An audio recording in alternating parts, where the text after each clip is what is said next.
Hey guys, and welcome to another Walk-In Wednesday. And today's going to be a quickie because I just have one gun that I want to show you, but it's worthwhile because it's a very rare gun.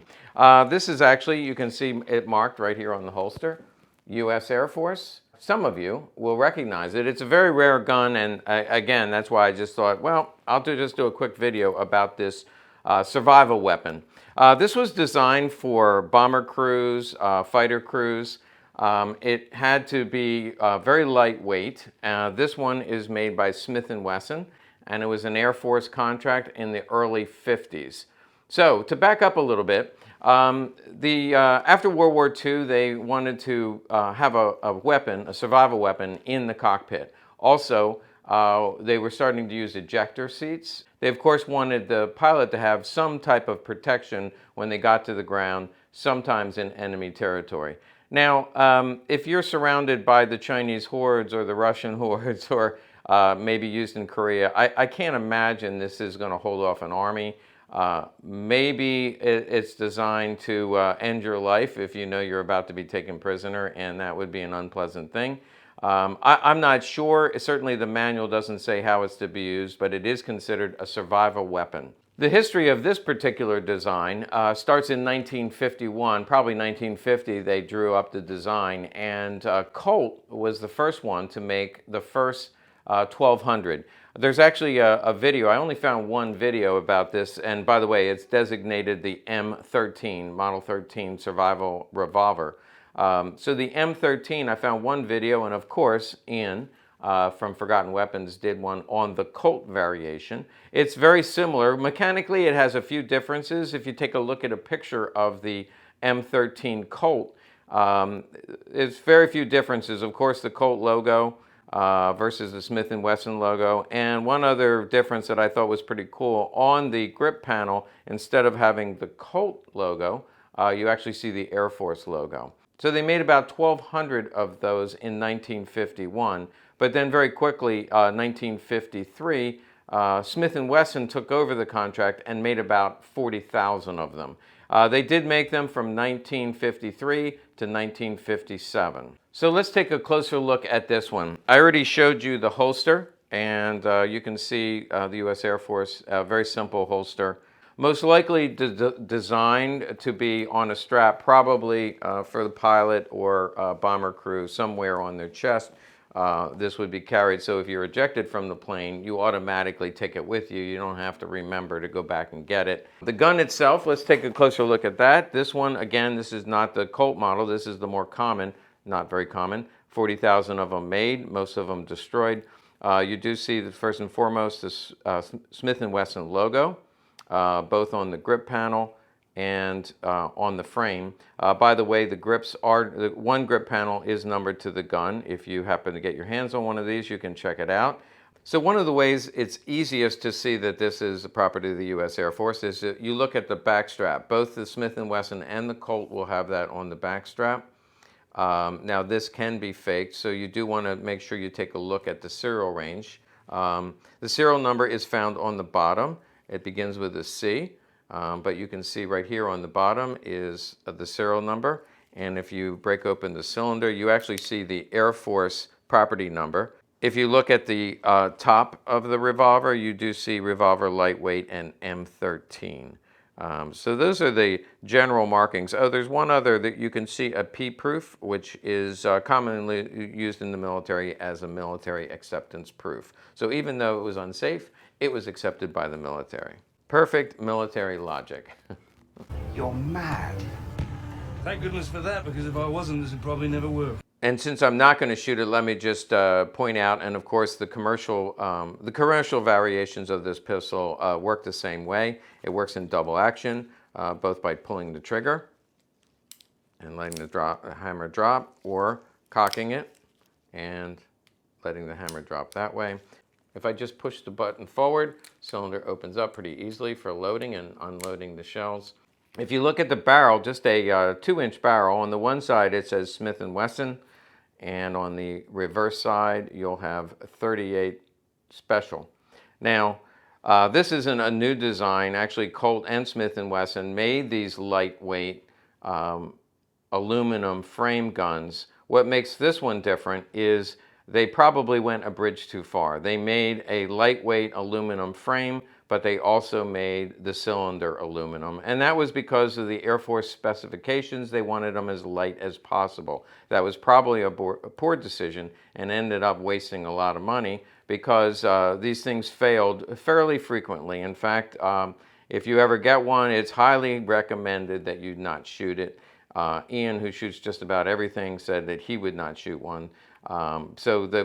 Because it has the lightweight frame and cylinder, they actually made a special load just for this gun. It was a very light load, so it was a 38 special cartridge that they used for this, and that did certainly help, but it didn't solve the problem. So eventually, after 1957, again, we were going through the Korean War. We were beginning to fly nuclear weapons in bombers off the coast of Russia and probably in the Pacific theater as well. And so bomber crews, they had a fairly large number of men and material inside a plane, very heavy. So weight was a factor. So here is a Colt Cobra, which is very similar. This has an aluminum frame. And by the way, the finish on this, aluminum won't take the bluing. So if you look at the cylinder and also the frame, they used an anodized, which by the way, airplanes often use this process. They used an anodized paint, anodized black paint, which adheres to the aluminum, but it wears off very quickly. So it doesn't hold up very well. We know that from German guns.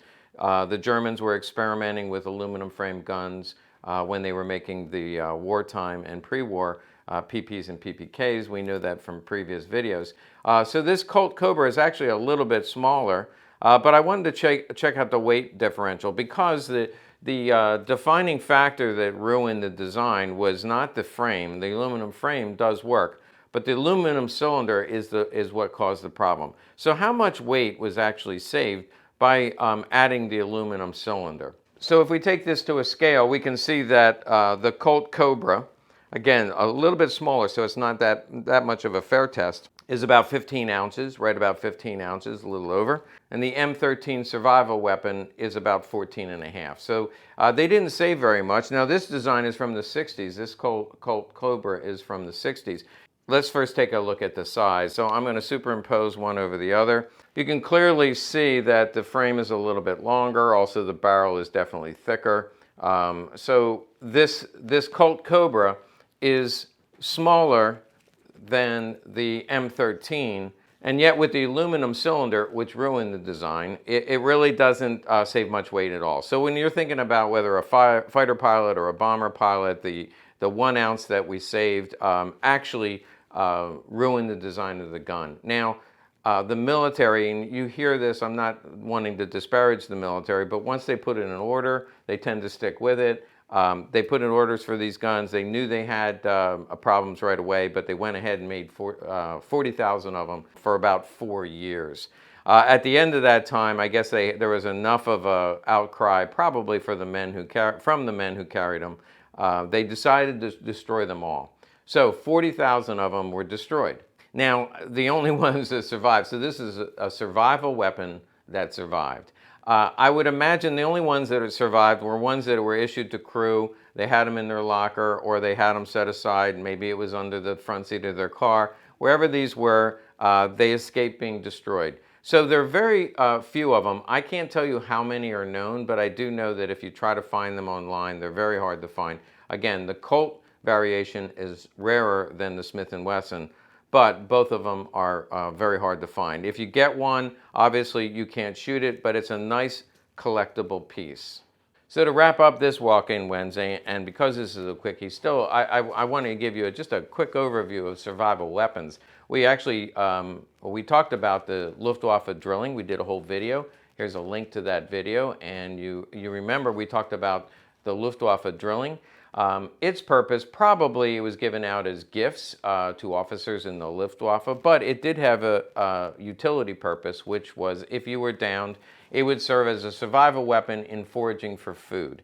And that's actually the published information. The U.S. Air Force, this survival weapon is a little more suspect in terms of it wouldn't really help you foraging for food. These are not that accurate unless you're really close up. at which point you could use a rock to kill a squirrel. But I don't imagine it was really designed for foraging food. In fact, the M4, right after World War II and right about the time that this was designed, the M4 was carried by crews, bomber crews, as a foraging for food weapon. You can see a picture. It's just a really lightweight, very crude weapon, bolt action 22.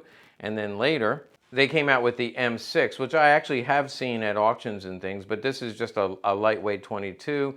I believe it's semi-automatic, 22 Hornet.